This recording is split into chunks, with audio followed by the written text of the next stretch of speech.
হরে কৃষ্ণ নিতাই গৌর হরিবল। আমি গতকাল এক জায়গায় গিয়েছিলাম, গিয়ে আমি জানতে পারলাম যে কৃষ্ণপুর গ্রামে, শিরপুর থানাধীন কৃষ্ণপুর গ্রামে একটি মা বিয়ে হয়ে গিয়েছে। সে তারা জাতিতে ক্ষত্রিয়, ওনারা ব্রাহ্মণ দ্বারাই অনেক কিছু করান, পূজা অর্চনা বা তার যে সপ্তাহ ব্যবস্থার শ্মশানের যে কার্য সেটা ব্রাহ্মণ দ্বারা করেছেন এবং শুনলাম যে প্রায়শ্চিত্ত ব্রাহ্মণ দ্বারা করিয়েছেন। ওনার ছেলের নাম হলো ভূপেন্দ্রনাথ রায়, ভজন কুমার, ভক্ত রায়, স্বপন রায়, চারটি ছেলে। তারা নাকি শুনলাম যে 11 দিন অসুস্থ পালন করে বৈরাগীর দ্বারাই, অর্থাৎ আপনার কর্পূর গ্রামে নামে একটি বৈরাগী আছে, আমি তার নাম জানি না, চিনি, শুনেছি কর্পূর, ওই বৈরাগী দ্বারা শ্রাদ্ধ করাচ্ছেন। হ্যাঁ, ভাবুন আজকে কোথায় গিয়ে দাঁড়ালো সনাতন ধর্মটা। এনারা বেদে থাকবেন, এনারা ক্ষত্রিয়, এনাদের 13 দিন অসুস্থ পালন করবার কথা, 10 দিন, ওনাটা না করে ওনারা করছে একাদশ দিনের শ্রাদ্ধ। সে শ্রাদ্ধ করছে একজন বৈরাগী, যিনি কোনো যুক্তিতে আসেন না। উনি বলছেন, মানুষের কাছে বলে বেড়াচ্ছেন যেটা বিষ্ণু শ্রাদ্ধ। আরে বাবাজি, তুমি কি আমাদেরকে শিখাবে ব্রাহ্মণদের যে বিষ্ণু শ্রাদ্ধ কাকে বলে? এটা কি আমরা অবগত আছি না? তোমরা জানো না। তবে শুনে রাখো, যে কাজটি আজকে করলে তোমরা, তোমার মা বাবা এবং পূর্বপুরুষ যারা রয়েছেন তাদেরকে সকলকে তুমি নরকগামী করলে। এটা আমি বলে দিলাম। যদি পারো, যদি তোমাদের সংযত হয়, ফেসবুকে আমি ছাড়লাম লাইভে, ইউটিউবেতে, তোমরা জেনে ব্রাহ্মণকে ডেকে পা ধরে ক্ষমাছে, ব্রাহ্মণের দ্বারায় আবার দানাদি শ্রাদ্ধ করে 5 জন ব্রাহ্মণকে সেবা দিলে তোমার বাবা মা মুক্ত পাবে, নাহলে পাবে না। আমি ডাইরেক্ট বলে নিলাম, শোনো, তোমাদের বাবা মা কিন্তু নরকগামী হয়ে গেল, নরকগামী তোমরা ফেলেছ, এবং তোমরা যদি এটা না করো তোমাদের অমঙ্গল হবে, কথাটা মাথায় রেখো। আমি অরুণ চক্রবর্তী, কীর্তন পরিবেশনা, বগুড়া। আমি ব্রাহ্মণ সংসদ থেকে বলছি কথাটা। তোমরা কি করলে? এটা বৈরাগী কখনো শ্রাদ্ধ করতে পারে? কিসের বৈষ্ণব শ্রাদ্ধ, কিসের বিষ্ণু শ্রাদ্ধ? এটা কাকে শিখাও তোমরা? আমরা কি গ্রন্থ পড়ি না? তোমরা কয়টা হরিভক্তি বিলাস পড়ে, তথ্য রসামতি জ্ঞানমঞ্জুরি পড়ে, তোমরা গুরুভক্তি সুধা রস পড়ে ভেবেছো যে অনেক কিছু জেনেছো। আর আমরা পৌরাণিক গ্রন্থ পড়ি, বেদ পুরাণ পড়ে থাকি আমরা। যে যাক, আমি বলবো না, পারলে তোমরা সংশোধন করে অচিরেই 51 দিনের মধ্যে ব্রাহ্মণ ডেকে ব্রাহ্মণের পদচরণ ধরে ক্ষমা আছে, ব্রাহ্মণকে দানাদি যোগ্য শ্রাদ্ধ করে তোমরা আবার সে বাবা মাকে সেই মুখ্যধামে পাঠানোর ব্যবস্থা করো। না হলে তোমাদের বাবা মা তো গোলকে নয়, নরকে যাবে, তোমাদেরও কিন্তু একটা ক্ষতি হয়ে যাবে। এটা মাথায় রাখবে, তোমার নিজে ডেকে এনেছো ক্ষতি।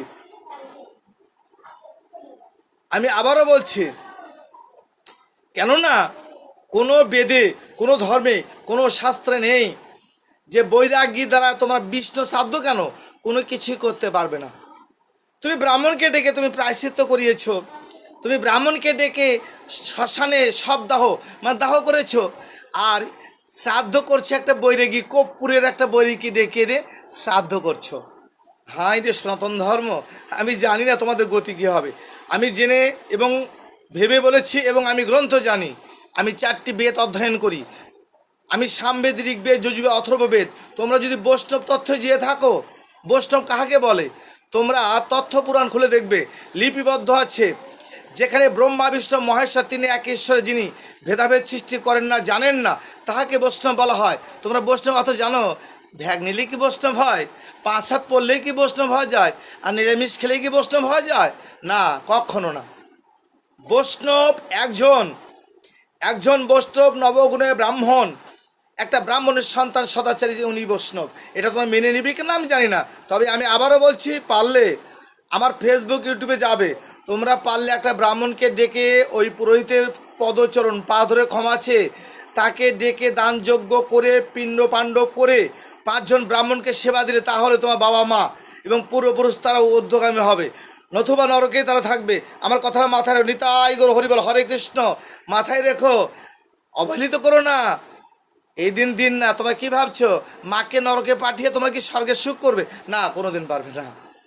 আমি বাবা মাকে নরকে রেখে আমি স্বর্গের সুখ করব?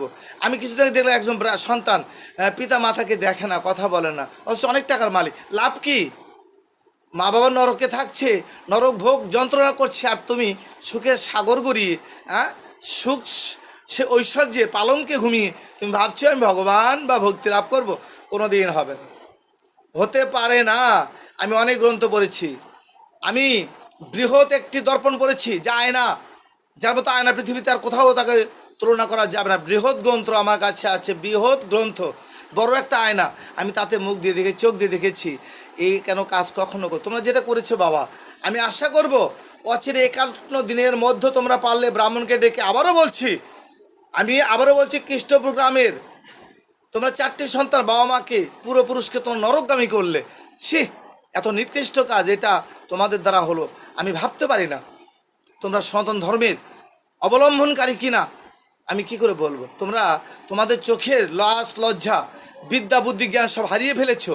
তোমরা অর্থের কাছে হয়ে গেছো ভীতু, অর্থের কাছে দাবানলের মতো নয়, তোমরা দমন হয়ে গেছো অর্থের কাছে।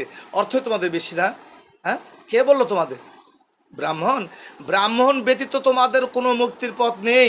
4টি বর্ণের মধ্যে ব্রাহ্মণ শ্রেষ্ঠ বর্ণ, ভগবান ব্রাহ্মণকে ভালোবেসেছেন। যদি জানতে চাও বৈবর্ত পুরাণ 80 খণ্ডে খুলে দেখবে যে লিপিবদ্ধ আছে, সুন্দর করে দেখবে। আর যদি এইটা জানতে চাও যে বিষ্ণু সম্বন্ধে, তাহলে তথ্য পুরাণ একটি গ্রন্থ আছে, তথ্য পুরাণ গ্রন্থটা কিনে পড়ে দেখবে যে ব্রহ্মা বিষ্ণু মহেশ্বর তিনি এক ঈশ্বর, তিনের মতো যিনি সৃষ্ট, তিনি যেই তিনকে এককভাবে ভেবে ভজন সাধন করেন, মেনে নেন, তিনি প্রকৃত বৈষ্ণব। কই, তোমরা তো তা দেখি না।